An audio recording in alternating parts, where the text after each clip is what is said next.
श्लोक नंबर 3 हम देखते हैं। श्लोक नंबर 3 में दिया हुआ है, वायुमंडलम भृशम दूषितम न ही निर्मलम जलम कुत्सित वस्तु मिश्रितम भक्ष्य समलम धरातलम करणीयम बहिर अंतर जगती तु बहु शुद्धिकरणम शुचि पर्यावरणम। लिखा है वायुमंडलम। वायुमंडलम मतलब क्या होता है? वायुमंडल। भृशम मतलब क्या होता है? अत्यधिक।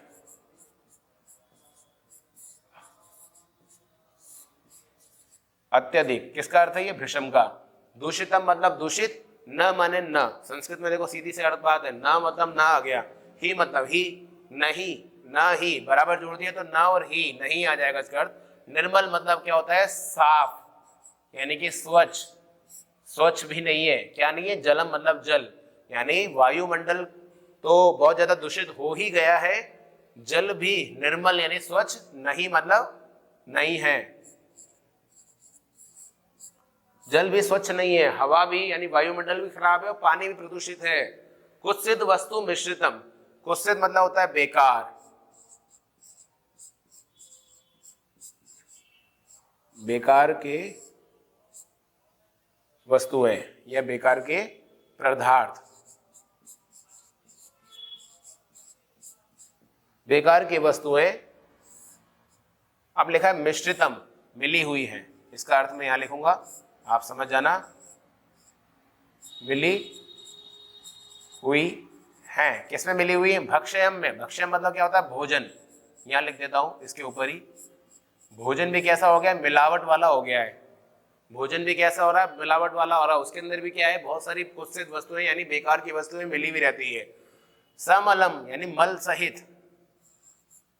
मल यानी कि गंदगी, सहित मतलब सहित, गंदगी सहित, गंदगी से गंदगी वाला क्या हो गया? धरातलम यानी धरती। धरती भी कैसी हो गई है? मल सहित हो गई है, गंदी हो गई है। यानी कि देखिए इन दोनों लाइन में बताया गया है, वहां का वायुमंडल तो प्रदूषित है ही, हवा तो प्रदूषित है ही, जल भी साफ नहीं है, जल में भी गंदगी मिली हुई है। कुत्सित वस्तु मिश्रितम, और कुत्सित यानी बेकार के पदार्थ, बेकार की वस्तु है। मिश्रितम यानी मिली हुई है, किसमें? भक्ष्यम में, जिसका हम भक्षण करते हैं, यानी कि हम जिसको खाते हैं, जो हमारा भोजन है उसमें भी बहुत सारी मिलावटें आ रही हैं।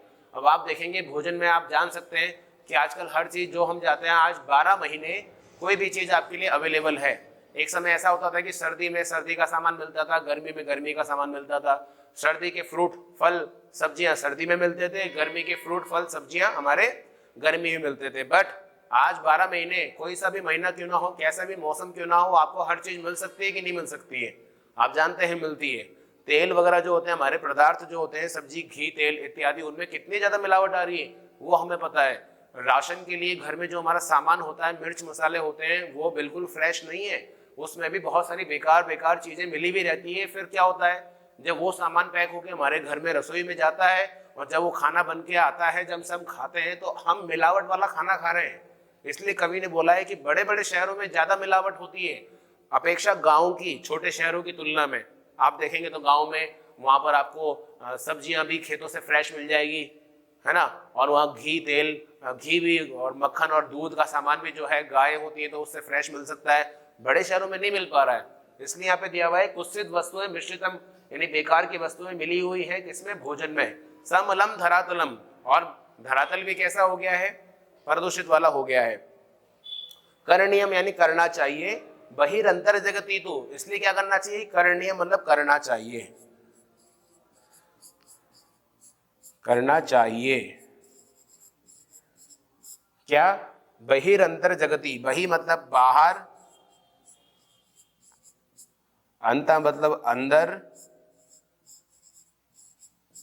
के जगत को, यानी संसार को।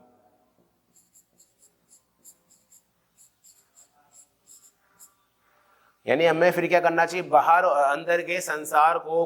तू माने तो, बहु मतलब बहुत, बहु मतलब बहुत, शुद्धिकरण यानी स्वच्छ, शुद्धिकरण यानी स्वच्छ करना चाहिए। इसलिए हमें क्या करना चाहिए? वहां हमें लिखा है करणीय मतलब करना चाहिए, बही मतलब बाहर के, अंता मतलब अंदर के संसार को। अब बाहर और अंदर का संसार क्या हुआ? बाहर और अंदर का संसार बोलने से इसका मतलब ये नहीं कि अपने घर के बाहर की सफाई हो गई और घर के अंदर की सफाई हो गई। तभी तो बाहर और अंदर के संसार हो गया। नहीं, इसका अर्थ ये है कि आप बाहर की सफाई करें, बाहर मतलब अपने घर के बाहर भी आप स्वच्छता रखें, अपने घर के अंदर भी आप स्वच्छता रखें, अपने कमरे की भी जैसे आप स्वच्छता करते हैं, जो आपका बेड है वहां पर भी आप साफ सफाई रखें, और अंदर यानी अपने मन के अंदर, अपने मन के अंदर भी आपको स्वच्छता करनी चाहिए। अब मन के अंदर स्वच्छता कैसी होगी?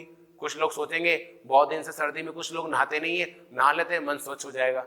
अरे भैया ऐसी बात नहीं है। मन स्वच्छ करने का मतलब ये होता है हमारे मन के अंदर जो बुरे विचार आते हैं ना, किसी के लिए गुस्सा, किसी के लिए चिढ़, किसी के लिए जलन, जो मन में ऐसे विचार हैं, काम, क्रोध, इस सबको दूर करना हमें चाहिए। हमें मन से भी दूसरों के लिए अच्छा रहना चाहिए, किसी के लिए बुराइयां मन में नहीं पालनी चाहिए। तो बाहर की सफाई के साथ मन की सफाई यानी अंदर की संसार की सफाई भी जरूरी है। एक संसार हमारे अंदर भी है।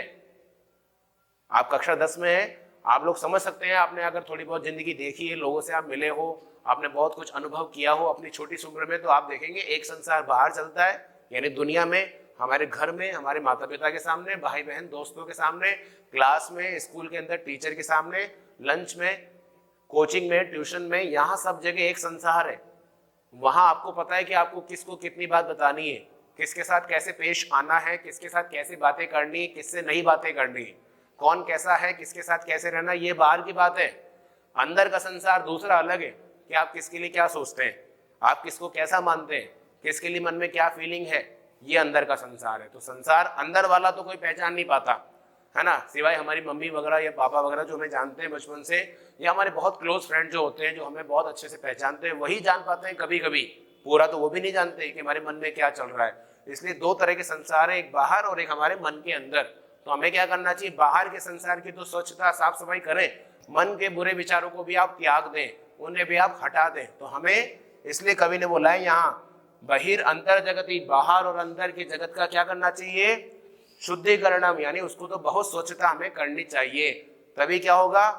पर्यावरण शुद्ध होगा। तो शुचि के बाद लिखा है डॉट डॉट डॉट, यानी शुचि पर्यावरणम, पर्यावरण शुद्ध हो।